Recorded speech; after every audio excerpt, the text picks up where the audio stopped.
Slavery is back. Welcome to a place where private business profit from a captive labour force, yet pennies are spent on medical services to a population in which the Indigenous, the poor and the mentally ill are overrepresented. Where isolation, humiliation and degradation are facts of life. Welcome to prison. It depends who's telling the story, I suppose. The prisoners would have one view, the people who work in the prison system would have another, and I think it's up to people to decide where the truth is. Give government propaganda and the media spin doctors the flick. And check out Doin Time for news, views and tunes on prison issues from Guantanamo Bay to Christmas Island to prisons and detention centres everywhere. Every Monday at 4 p.m. on your community radio 3CR. We are still fired up and we're still talking about revolution. Hello and welcome to the Doin Time show. This is 3CR Community Radio, 855 AM on the dial, streaming live on www.3cr.org.au. Welcome to the Doin Time show, and a warning that there are definitely going to be audio images of Aboriginal and Torres-Strait Islander peoples that have died, and there will be distressing content. It's approximately 4:01 and we're going to be speaking first up. I'm honoured to be welcoming CEO of VACCHO, Jill Gallagher, and she's a Gunditjmara woman from Western Victoria. And she's not only the CEO of VACCHO, but she has also done some amazing work over many years in regards to treaty and also looking at the health and well-being of Aboriginal people, including Aboriginal Victorians. And then after that, we'll be speaking with Nerita Waight from the Victorian Aboriginal Legal Service. Nerita is the CEO there, and we'll be speaking with her about summarising the findings that were handed down last Monday from the Melbourne Victorian Coroner's Court about Veronica Nelson, a deplorable situation where a First Nations woman died in custody. And then after that, we will speak with Ian Rintoul about a series of media releases in regards to refugees and asylum seekers. Ian is from the Refugee Action Coalition. Both Ian and Nerita have both been on the show many times, but the first guest, Jill, this is her first time, and so we'll be speaking with her presently. The Doin Time show has always been a safe environment for Aboriginal elders and all peoples to speak about the violations of human rights, not just in prisons, but also in police cells across Australia. So, with Ian, just as an aside, we'll also be speaking with Ian about a detainee that died in custody as well in a detention centre, which was Villawood. So we're going to be welcoming Jill Gallagher first up. Welcome, Jill. Thank you very much for having me on the show. It's really lovely to have you. Jill, can you first introduce yourself and just talk about what land you're from? Okay. Jill Gallagher. I'm a very proud Gunditjmara woman from Western Victoria. Down, for those who don't know, the Gunditjmara Nations down near Portland and Hayward and Warrnambool. Thank you so much. It's always really important, isn't it, to talk about the lands where First Nations people come from? Very much so. Jill, I'm wondering if you could talk about the really disturbing criticisms that have happened, particularly from police and Ambulance Victoria as well, in regards to the public drunkenness laws being repealed. And of course, we can't leave Auntie Tanya Day out of this discussion, can we? No, certainly can't. Look, when the government a couple of years ago and it was the Department of Justice that led this piece of work, put on the table, let's look at decriminalising public intoxication. And I believe, as a human being, it's a good thing. I don't believe people should be locked up because they're intoxicated. So we embarked on this piece of work with government and a whole range of other Aboriginal services, including the Victorian Aboriginal Legal Service, and looked at how do we do this. The draft bill was supposed to go to Parliament last year to decriminalise, but there's been a delay, and I would assume that was due to COVID and a whole range of other things. So the plan now is that bill will go to Parliament in November this year, 2023, to decriminalise it. And that also gives us a bit of time to work out how do we then, from a health perspective, once it's decriminalised, how do we then deal with our people, not only Aboriginal people but non-Aboriginal people, in a situation where they need assistance if they're in public and are intoxicated? So we had to work out that plan, which hasn't been done as yet, to a degree. Absolutely. And just to put it in context for listeners, that much-loved Yorta Yorta woman died, didn't she, Tanya Day, in 2017, lost her life after sustaining a head injury in a Victorian police cell. And that was 2 weeks after her arrest, wasn't it, Jill, under public drunkenness laws? Yes. What happened to Auntie Tanya Day, I believe, was the catalyst to embark on this piece of work. So there is a will there now to do that. Auntie Tanya Day, what happened to her should never have happened. She fell asleep on a train, ended up in a police cell and died. So the system wasn't working, and it still isn't as yet. So we've got to fix the system. We do, and the family also did some amazing work, didn't they, for that? The family, their advocacy, their pushing, and demanding change. So their mum didn't die in vain.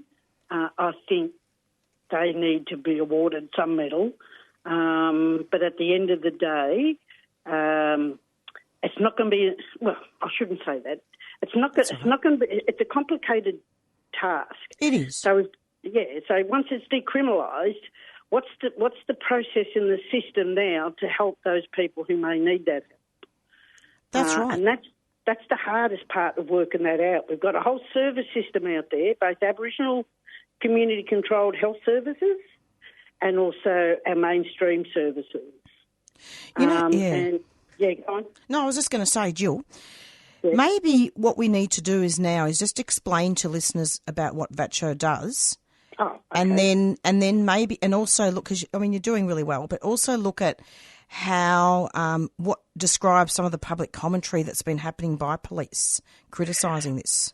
Yeah, look, it's disappointing. The police have been around the table from the word go. As soon as Department of Justice embarked on this piece of work, the police have always been around that table. So it is disappointing to hear that they have concerns, and I really can't comment on what's behind that with them. I don't really know why they have these concerns, but once it is decriminalised, it needs a health response, not a police response. So the police now calling for additional powers once it's decriminalised. I don't know, I'm no lawyer or no a legislative scholar, but doesn't that defeat the purpose? Precisely, Jill, and this is what I really wanted to talk about. I mean, there are no hidden secrets here at the Doin Time show.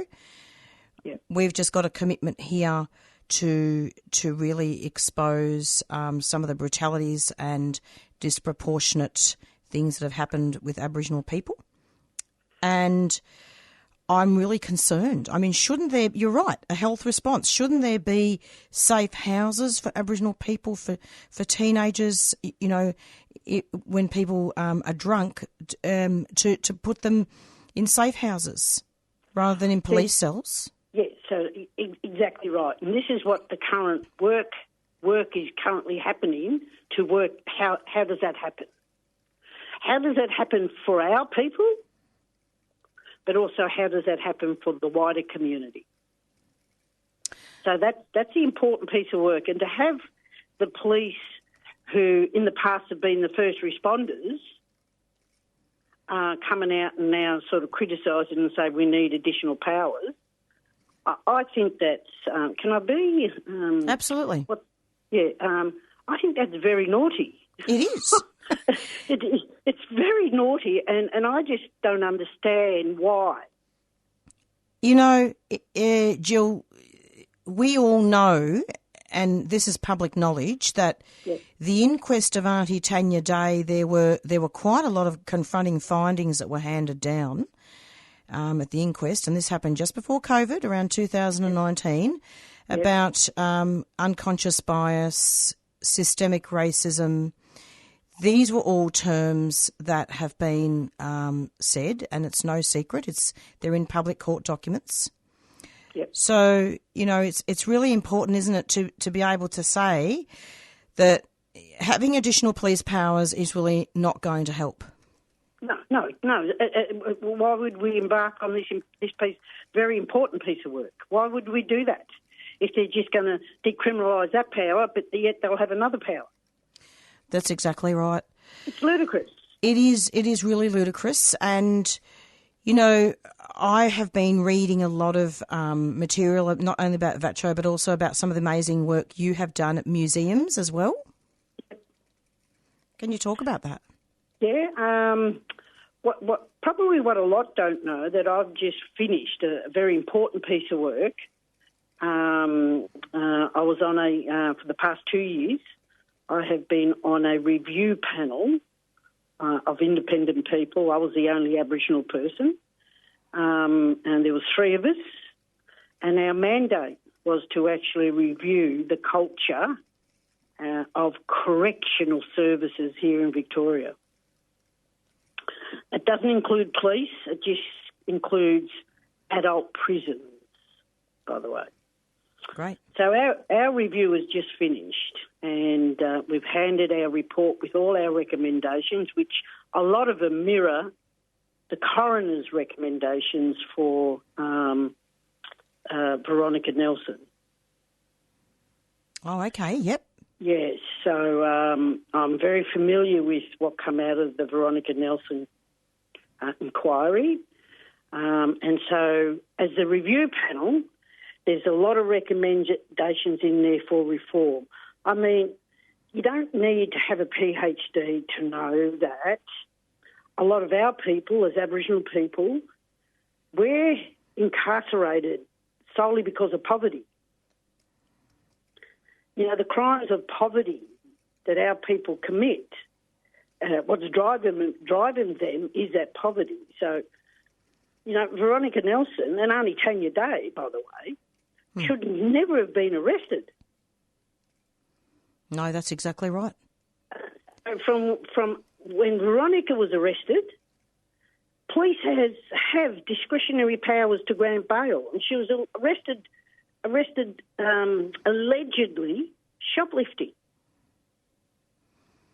Now, they denied her bail.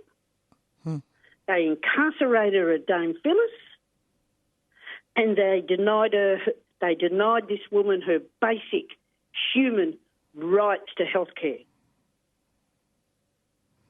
Exactly. And she died in pain, alone. Her last call to the correctional staff was calling out for her dead dad. Yeah. To help her. Anyways, so that cannot happen in the year 2020. That's right. It should not happen. So the system is racist from arrest, and in Veronica's case and in Auntie Tanya Day's case, from arrest to death. That's right. And Jill, I'm just really glad that you were able to talk about that. Actually, presently we're going to be speaking with Nerita Waight about that in more detail, and I'm hoping that I can talk to her about some more of those inquest findings from the Victorian Aboriginal Legal Service. But Jill, I really wanted to have you on because this is your first interview here with us, I think, isn't it, with the Doin Time show? Yes, isn't it? Yes, it is, yes. And I really want to have you back again sometime soon.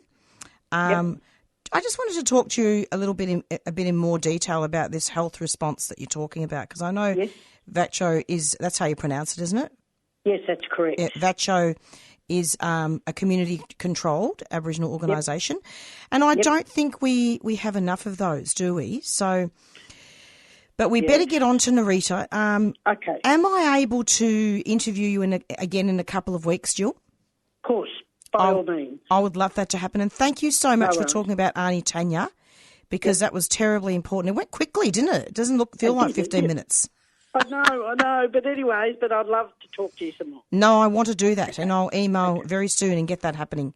All right, no worries. Thank you. You take care, Jill. You too. Bye. Thank you. Bye. And that was Jill Gallagher, who is the CEO of VACCHO, and she has done some amazing work. I'm going to be speaking with Marisa shortly, and we'll get onto that very soon. But we'll talk to her very soon.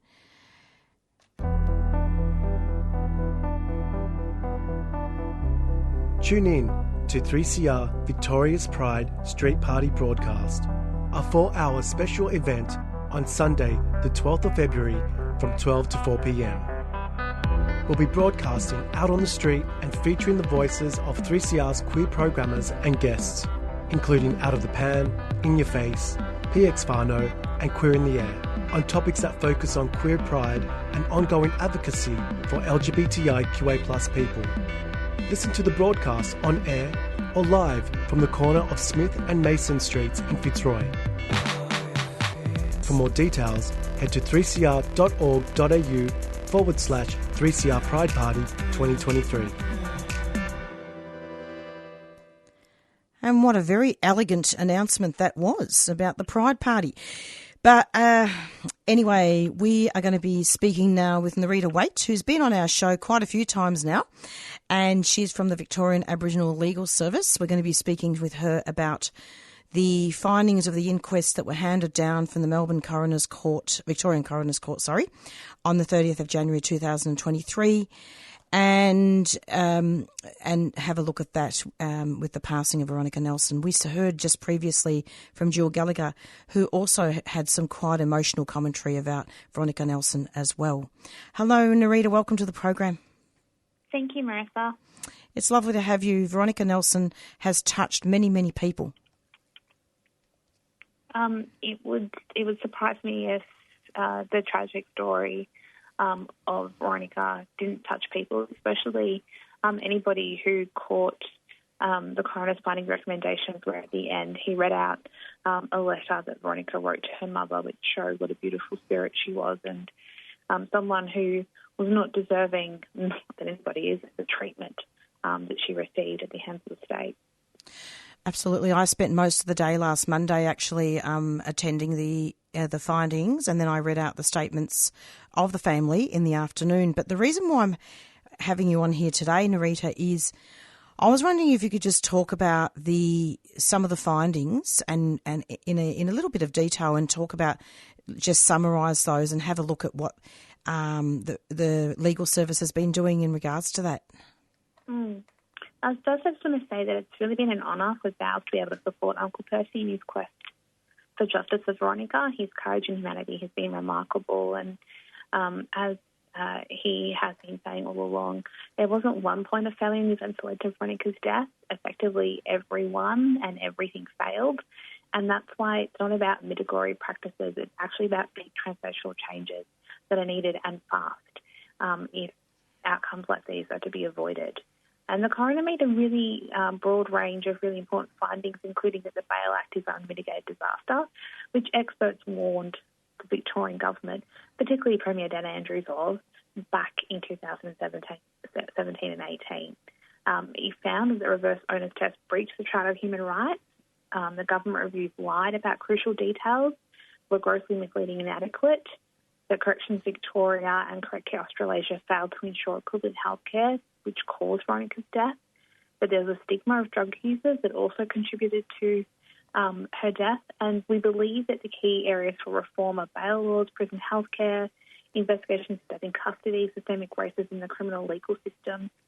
We have already done a ton of work around what laws should change, and we've provided very specific detail to the government and MPs. The coroner's report also provides a lot of great recommendations. The Royal Commission to Have Death in Custody made a lot of great recommendations 30-odd years ago that still haven't been implemented. Now, it doesn't actually take a long time to make the changes that will save lives. The path forward is really clear, really easy. We just need politicians to basically do their jobs and make the right decision. The coroner did say that he recommended an urgent review of bail laws, and this has been done, particularly since 2017-18. So for us, government just needs to consult with organisations who have been working on how to fix Victoria's broken bail laws for many years now, like VALS, like VLA. We've done the review, we know what's broken, how to fix it. We just need to act, because there are 36.5 Aboriginal people arrested every day in Victoria in the same position as Veronica. This is the same for other key areas of reform. These issues are no surprise to us. There's been problems for a really long time, but unfortunately it's taken Veronica's death to create some political will to address these issues. On prison healthcare, we obviously want the government to end privatisation of healthcare in prisons, and public health bodies should deliver healthcare in every prison in Victoria. We also want Aboriginal health organisations like your ATOs, which obviously their peak is VACCHO, who I think you just had Jill on, to deliver culturally safe services to Aboriginal people in prison. There are several mechanisms within prisons and government that are already supposed to review death in custody, but they failed. They contributed to trying to cover up the issues that led to Veronica's death, and the coroner said what was most concerning for him was there was a don't ask, don't tell policy operating between the healthcare provider and Corrections Victoria. And for that reason, we need new mechanisms for reviewing death in custody, particularly Aboriginal and Torres Strait Islander death in custody. These need to be led by community and include family voices. This is because our people are more likely to die in custody because they were denied access to healthcare they need, and we're also more likely to die in custody because prison staff don't follow unofficial procedures. And as Veronica's tragic story tells us, you cannot rely on prison staff, you cannot rely on private contractors, and the government cannot be able to review their own work because a don't ask, don't tell policy is not new in this state. Veronica was 37 years old at the time of her passing, wasn't she? And she was alone in a cell, wasn't she, at the Dame Phyllis Frost Centre? Yes, Veronica didn't come in contact with an Aboriginal person from the moment of her arrest to the moment of her death. That's appalling. Yes, it's appalling, it's disgusting, it's horrific, and the lack of humanity and compassion that she was treated with should terrify us all. And I have to say that during the inquest, the CCTV footage was played, and that would have been indeed very horrible, difficult to walk. She was vomiting onto the floor. Listeners need to know this, Nerita. She wasn't taken to hospital. She used the intercom 49 times, and a lot of what happened really contravenes the Victorian Charter of Human Rights, and the coroner did state that, didn't he, in his findings? That's correct. He found that Veronica had been treated in a cruel, inhumane and degrading way. This wasn't just one instance, these were multiple incidences. And I think anybody who understands fear and how it operates, in that last call where Veronica calls for her dad, everybody knows that to be calling for your deceased father, you're beyond fear, that you can see death approaching and you don't know what to do. And all Veronica was doing was crying out for help, and instead she was told to shut up. Exactly. So she was deprived of liberty? Deprived of her liberty. The reverse onus test also, which in terms of bail law, the coroner connected that to contraventions of the Charter of Human Rights and Responsibilities in relation to the presumption of innocence. Also, the way that Correct Care Australasia officials treated Veronica, as well as correction officers, particularly over the course of those 49 calls and the health assessments, were considered to be cruel and inhumane treatment. Tell us about the reform of the bail laws. How do you think the bail system as it stands now, and it needs severe reform, how do you think that affects Veronica and other Aboriginal people, particularly women in prison, in custody? Well, so last year, 80% of our women in prison were unsentenced. That means that they're on remand. Many of those women were victims of family violence. Many of them have issues such as mental health and disability. Many of them were carers, and many of them were sitting in a cell for an offence that, if they're convicted of, they wouldn't serve a prison sentence for. The bail laws as they stand just don't make sense. There's no logic to them. There's no rhyme or no reason. All they do is punish people and traumatise them. And bail reform is not something that we've been calling for a year or 2 years. It goes right back 30 years ago, a bit more than 30 years ago now, to the Victory calls to ensure that there was a presumption that people will be provided with bail. Rather than herald that call, what Victoria has done, and more so since the Bourke Street incident, has stricter and stricter bail laws, which now create a punitive system where somebody who's convicted of or arrested for shoplifting, arrested for, say, possession of drugs of personal quantity, or public order offences, particularly for those who are homeless, struggling with mental health and disability, have to meet the same test as if they were being alleged to have committed a murder. It just doesn't make sense. It doesn't. And it does demonise Aboriginal people, particularly Aboriginal women, and they're taken away from their children. Whilst they're in prison, they are in prison and they die in custody because they're vulnerable. And you mentioned drug stigma as well. It's quite disgusting. Yes. The stigmatisation of drug users was mentioned throughout the inquest because it had an effect on the way that Veronica was treated at each and every stage of the justice process. It particularly worsened, of course, once she was incarcerated in the way that she was viewed by nurses and doctors within that facility, by corrections officers who were answering those 49 calls. And it's something that we need to do. We need to do something about it as a society. But it also talks to the fact that, we don't view drug use as a health problem, and that in fact is what it is. It is not a justice problem. It is a health problem. Just like public intoxication was, there was no reason for Tanya Day to have been arrested and to die in a cell because intoxication is a health issue. And, Veronica Nelson also, her drug use, or alleged drug use in this instance, was about a public health issue. And, the magistrate referred to it in rather degrading terms and, inferred motive of her alleged crimes in connection to her alleged drug use. There was no confirmed facts. They just inferred things because they assumed. Same with, her struggling with her health.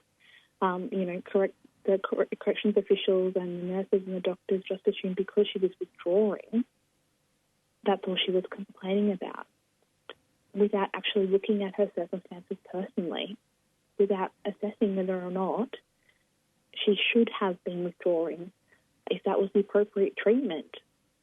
None of that was considered because they view people who use drugs as less than human. Exactly. And finally, Nerita, and this is quoting straight from the coroner's findings, well, actually not so much findings, but there's a quote here. He speaks about the Royal Commission, the Royal Commission into Aboriginal Deaths in Custody, who identified bail conditions and sweeping statutory amendments to the Bail Act to enhance community safety. But that was only meant for violent offenders, wasn't it? Not for non-violent. Allegedly, it was meant for serious offenders. But during the consultation, experts in the sector clearly alerted the then government and the then Premier Andrews that if this possible law was enacted, that those who would be caught up were not serious offenders. It was people like Veronica. It was people who you see struggling with homelessness, disability, and mental health, who commit public order offences or small summary offences. It's very true. Their lives are disrupted. You know, when they're arrested by police, when they're denied bail and they're sitting in remand, they don't have access to the support they need. The service provision that they get as a remanded person is much smaller than if they were sentenced, which then naturally incentivises them to plead guilty so they can access those services. Incentivises people like Veronica to ask for a 6-week period before her next bail application so that she can access appropriate withdrawal support. It prompts people to just, unfortunately make decisions regarding their children and their families because they inevitably know that they will be treated in the harshest way possible because of the barriers that exist in our legal system. Exactly. And, those recommendations from the Royal Commission have not been upheld. And I'm hoping that the coroner's findings that he's handed down, I'm hoping that something's done about it, Nerita. Yes, and it can't just be, though, about Ricky Dick. No. We need to make sure that every Aboriginal death in custody or Aboriginal death where there's been contact with police or a justice agency, those recommendations that flow from those deaths are implemented meaningfully, and there's oversight and independent assessment of that implementation. Because too many times, inquests like Veronica's can sit on dusty shelves. Nerita, I'm so glad that you said that. I couldn't agree with you more. Thank you so much for coming onto the show, and it's been lovely to have you, and I really appreciate you coming on to talk about those findings. You're well placed to do so. Thanks a lot. Not a problem, Marisa. Goodbye. Take care. Bye-bye. And that was Nerita Waight from the Victorian Aboriginal Legal Service, speaking about the inquest findings handed down about Veronica Nelson death in custody. And we seem to be having a little bit of a technical difficulty here. I'm hoping we're going to be speaking with Ian Rintoul pretty soon from the Refugee Action Coalition, but I'm trying to get an announcement happening so that we can put him on the line. And there we are. Travellers Aid Australia is offering free scooter safety training sessions. They will help mobility scooter and powered wheelchair users to practice their skills and build confidence in navigating their local community and accessing public transport. These sessions are delivered by trained facilitators and volunteers and are provided across Melbourne.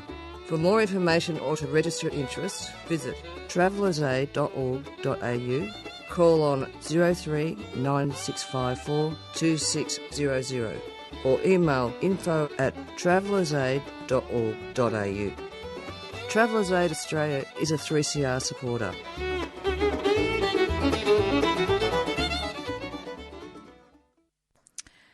And in case you've just tuned in, this is a Doin Time show, and you just heard an interview with Nerita Waight from the Victorian Aboriginal Legal Service. This is 3CR Community Radio. Next up on the show, we're going to be speaking with Ian Rintoul from the Refugee Action Coalition. Ian, welcome. Yeah, hi Marisa. Great to have you. Now, Ian, we had the summer off and I played a series of highlights from last year, but in the meantime, there's been a lot of stuff happening with refugees and asylum seekers. That never stops for summer, does it? No. Often at summer's a time when quite a bit happens. Absolutely. I might have to not take the summer off next year. But look, just leading up to all this, I believe that there was a detainee that was hanged at Villawood, we're not sure. Allegedly, he was hanged at Villawood Detention Centre. Can you talk about that in January? Yes, yeah. Unfortunately, I mean, it does seem all the pointers indicate that it was a suicide, that Jaffa, young 28-year-old Iraqi detainee, hanged himself in his room. So I think it's the fourth or fifth in Villawood since 2019. So it's a particular concern at a time when some people have been getting out of detention, and I think a lot of people were looking forward to getting out. The government's made some minor changes to the regulations that are keeping 501s in detention, the people who'd been, to jail and had visas cancelled, and that was, Jaffa was, one of them. He'd been in detention since 2018, but it does look like he took his life, last weekend. Well, but 2 weekends ago now. So he was an Iraqi immigration detainee in his 30s, wasn't he? And he's been found hanged in Hume Compound, Villawood. Yes, that's right. I mean, he'd been asking to be moved out of Hume Compound for a number of weeks, but as usual, those requests are not responded to. There does seem to have been some tension between him and one or two other detainees in the compound. But whatever's gone on about that, I mean, it was a reason why the guards should have been moved. That was reason enough for him to be moved. But even though he made another request on the Saturday, he was last seen alive at 10 o'clock Saturday night and was found hanged on Sunday morning. In January. Yes, 2 weekends ago. Sunday, just forgotten the date, but not last Sunday, the Sunday before. So has there been an investigation into this man's death?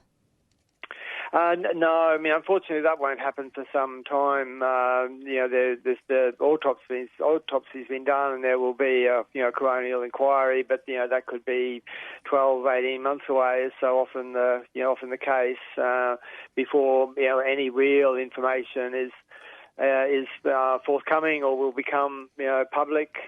So we don't really know. I mean, when we've been calling for a full investigation, because there are always issues associated with any death in custody. We've just been talking about other circumstances, Aboriginal people. It's no different for people who are in immigration detention in terms of authorities being involved, their capacity for covering things up, a big motivation to cover things up in terms of their own responsibilities and culpabilities in these incidents. And so I mean that's why we've been very anxious that there be a full inquiry. Like I said, it's been, even if there's been 4 or 5 since 2019. The Commonwealth has actually been charged by their own, Occupational Health and Safety Department. Both the Commonwealth Home Affairs and Serco have been charged for breach of duty of care and negligence associated with a suicide in 2019. Nothing. I mean, if anything, since 2019, things have got worse. They've not got better. You've got ridiculous things that have happened inside the detention centres. People who are on 24-hour suicide watch. Sort of suddenly finding themselves being sort of grabbed and and deported. There's no respect or care for people with mental health problems inside immigration detention. So Serco was charged, was it? Yes, it's been charged, and I think it was in 2020 before it was, maybe 2021 actually, before it was actually charged after the investigation in 2019. But they've not yet been to court. 3 weeks have been put aside. I think it might be in May, this year, for the actual charges to be heard. But at every point, Home Affairs and Serco have intervened in the court processes to try and get them postponed for one reason or another, but hopefully it will finally come to court, this year. But so that's 2019. It's 2023 now. At least 3 other people have taken their lives in Villawood alone. Over that time, and nothing fundamentally has changed. So, as far as I'm concerned, they should be charged for a lot of them. They clearly are responsible, for the deaths in immigration detention. As far as we're concerned, actually, Section 501 should be scrapped. The people who are being held under Section 501 should be released. I mean, the fundamental element of Westminster justice, if you can call it that, is that, you do the crime, you do the time. But if you're a non-citizen in Australia, the government can use Section 501 to mandatorily cancel. If you've been sentenced to a crime, for 12 months or longer, your visa is mandatorily cancelled, automatically cancelled. But so many others are also, cancelled, on character grounds, by the minister. And that just shouldn't happen. It's a fundamentally racist and discriminatory section of the Act. Absolutely, and that's the Migration Act, isn't it? Yeah, 501 of the Migration Act. So, Ian, so what's happening is that there's been really a history of suicides in detention centres, and that's primarily because people are left to rot in these detention centres. Yeah, they're left to rot in a way that doesn't happen in the criminal justice system. I mean, people know that they're doing 2 years for fraud. If that's what they're charged with in the criminal justice system. But at the end, if you're a non-citizen, at the end of that time, your visa can be cancelled and you can spend the rest of your life in immigration detention. And of course, it not just ruins that person's life, it's the whole family, extended family, their children. There's a massive amount of implications associated with those, the visa cancellations, which take place. And it's just it's just fundamentally offensive to any general common sense notion of justice. People, you do the crime, you do the time. People accept that, but to face cancellation of visa with the potential indefinite detention at the end of such a sentence is just it should be unconscionable. Ian, it's great to have you, but I'd really like to just have you here for a little while longer. Is that okay? I just wanted to ask you another question in regards to another media release, the 3rd of the 2nd, 2023, refugees to protest for permanent visas, Albanese electoral office. I believe that refugees held a protest at Prime Minister Albanese's electoral office on the 3rd of February. Can you talk about that? On Friday. Yeah, happy to. I mean, it was another very good demonstration. We had one there in, I think it was the 9th of December, another one, Friday just gone. There was about 150, 180 people there. Overwhelmingly, they're refugees that are waiting for the government to finally put their promise into action. So Labor was elected saying that they would give people who are on temporary protection visas, temporary refugee visas, that would be made permanent. We're now 8 months on into the Albanese government, and they haven't been. So you've got 31,000 people who are immediately affected by this decision, who are still waiting 8 months on to be told what's their fate. I mean, there are many others who also, which we constantly raise, the people who have been transferred from Nauru and Manus in Australia who haven't got permanency here, been told they have to go somewhere else. There's people who, even from before the Liberal Party introduced the fast-track mechanism, which the Labor government has also said they will change. We're still waiting for them to change that. But there are probably something like 14,000 people who are in the community on, on expired visas. They're trying to eke out an existence on expired visas. No income support, no right to work, no right to be here in one sense. But there are certainly thousands of people who are an underclass created by the deficiencies in Australia's immigration system. So basically, Labor was elected 8 months ago on a long-standing promise to grant permanent visas to refugees who had only been granted temporary visas. Is that right? Yeah. So, I mean, the coalition makes a point every time they're elected. They introduce temporary protection visas. I mean, everywhere else in the world, when someone's found to be a refugee, they get a permanent visa, and usually permanent residency goes along that almost immediately. In Australia, the coalition government overturned Labor. Granted permanent visas, established permanent visas again when Rudd was elected in 2007. When Abbott comes back in whatever that was, 2013, they introduced temporary visas again. So everyone who becomes a refugee in Australia who arrives by boat at the moment can only be granted a temporary protection visa. So they get either TPV or a safe haven enterprise visa, a CHEV. They're 3 years and 5 years, but they have to be renewed every 3 years and in 5 years. So the government, it's a long-standing Labor Party policy and a promise that they made over and over again in the run-up to the election, and then very soon after the election that Labor was absolutely committed to granting permanent visas to those people who were on temporary visas. But 8 months on, we're still waiting, and people are getting very, very tired. I mean, the government has made these promises. They just don't seem to understand that every day's delay has an enormous consequence for the lives of people here, for the lives of the families and children left behind, often in dangerous circumstances. But you've got kids here who, because they're on temporary protection visas, actually can't go to university. You've got people who've been accepted, got very high grades, accepted to university, but have been told that they are not allowed to study. So it has enormous consequences, and people are getting very, very tired. So we had a couple of big demonstrations at Parliament House in Canberra. We'll be planning another one at the beginning of March for the March sittings of Parliament. If we don't have an announcement by then, we'll be back at Canberra on the 6th of March. Look, there's been a lot of work that's happened. It really is such a national disgrace that there's such discrimination about refugees and asylum seekers that come on boats. It beggars belief, honestly, Ian. Yeah, I mean, it does. Anthony Albanese made a big song and dance about no one held back, no one left behind, but you have got a very, very big underclass of people who, according to international law, have been found to be refugees. They're owed international protection. They're, deemed to be, found to be, sort of vulnerable people who have fled, persecution for one reason or another. The fact that we've got a Labor government who just seems to be paralysed, incapable of living up to the promise that they made, not just when they were elected, but it's been Labor policy, since 2004.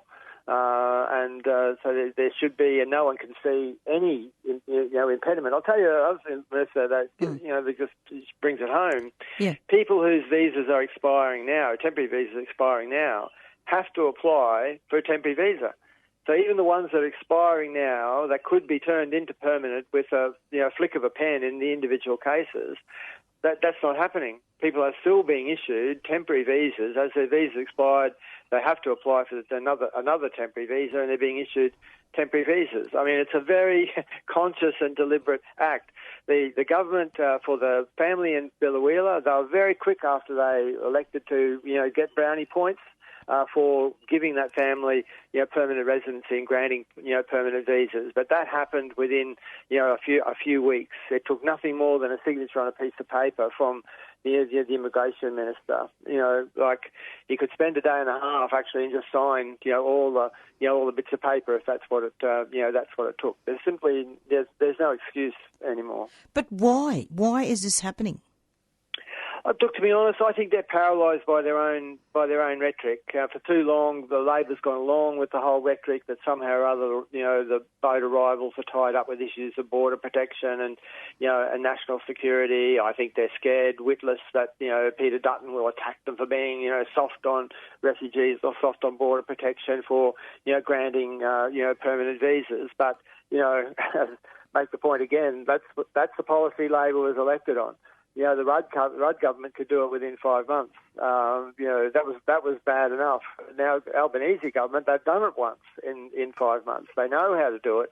Plenty of people have told them how it can be done. There is nothing but political will, standing between the Labor government and actually granting these permanent visas. But I think they've scared themselves witless over their own with their own rhetoric. They've gone along with the border protection rhetoric. They've insisted that there's only this wafer-thin, tobacco paper difference between the Coalition and Labor on the border protection policies, and the consequence are 31,000 people who should have permanent visas, haven't got permanent visas, and there are many other thousands similarly. Effectively, just the government has created a vulnerable underclass because of their incapacity to live up to their promise. Well said, Ian. And, we do have to be very careful. The right wing is rising. Fascism could rise again. Well, yes, of course it could. And it's Labor's failures which often create the ground in which, gives rise to those, kind of right-wing arguments. Labor's gone along with border protection arguments for too long. They've given credence, to those kinds of ideas. The Islamophobia that people like Morrison and Dutton and before Howard and Ruddock were responsible for whipping up in the community. It's still there, as you say. The racists are still active, but the fish rots from the top. We need a very, very clear lead from our politicians to put a stop to those kinds of ideas. And when you've got official discrimination against people who arrive by boat, it makes it far too easy for the right-wing groups to think, well, they've got some okay from the government to continue their racist ideas and to act on their racist ideas. Ian, before we finish, do you have any announcements to make in regards to protests that are coming up? Well, the one I mentioned, the 6th of March, will be in Parliament House in Canberra, but the 2nd of April on Palm Sunday will be a chance for everyone in Melbourne to back the Palm Sunday Committee, the Refugee Action Collective in Melbourne, and hit the streets for refugee rights, for permanent visas for all, and end offshore detention. So the Refugee Action Collective meets every Monday in Victoria. You can look them up on the web; they're easy to find. So get along to the meeting, but make sure that you turn out for Sunday the 2nd, Palm Sunday. Ian, thank you so much for coming onto the program. Keep up the good work. Okay, thanks, Marisa. All the best. Thanks so much. Bye. And that was Ian Rintoul from the Refugee Action Coalition, speaking about some very much needed commentary about what's happening with refugees and asylum seekers. And today's emerging theme in the radio show has been deaths in custody, and we need to build the movement to stop Aboriginal deaths in custody.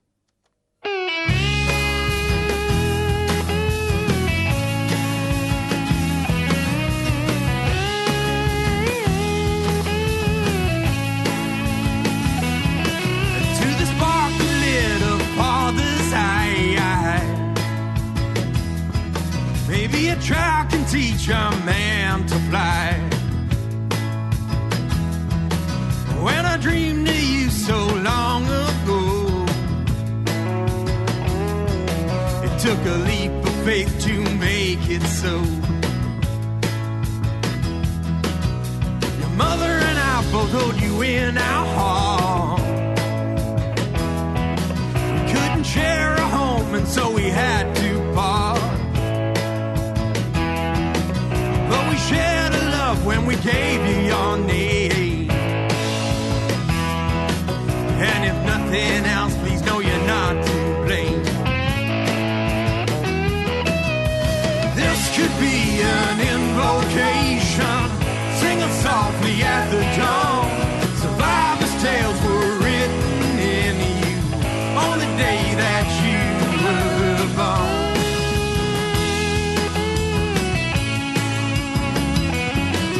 Can you hear the voices of the ones before? From the many ships that landed on this shore, and the ones that come from this land itself. They are here to guide and they are here to help. Well, the lessons learned will see you through. Yeah, the gifts they pass from us to you. 'Cause there are no riches but the riches of love. And there's nothing you can rise above. This could be an invocation, singing softly at the dawn. Survivors' tales were written in you on the day that you were born. You were born. You were born. You were born. To the sparkling little father's eye. Maybe a child can teach a man to fly. When I dreamed of you so long ago, it took a leap of faith to make it so.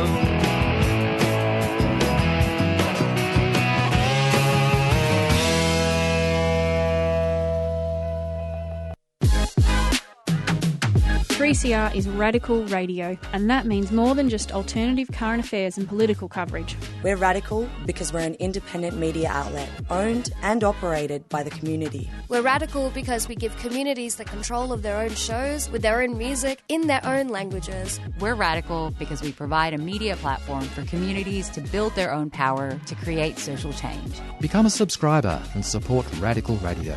Call us on 03 9419 8377 or subscribe online at 3cr.org.au/subscribe.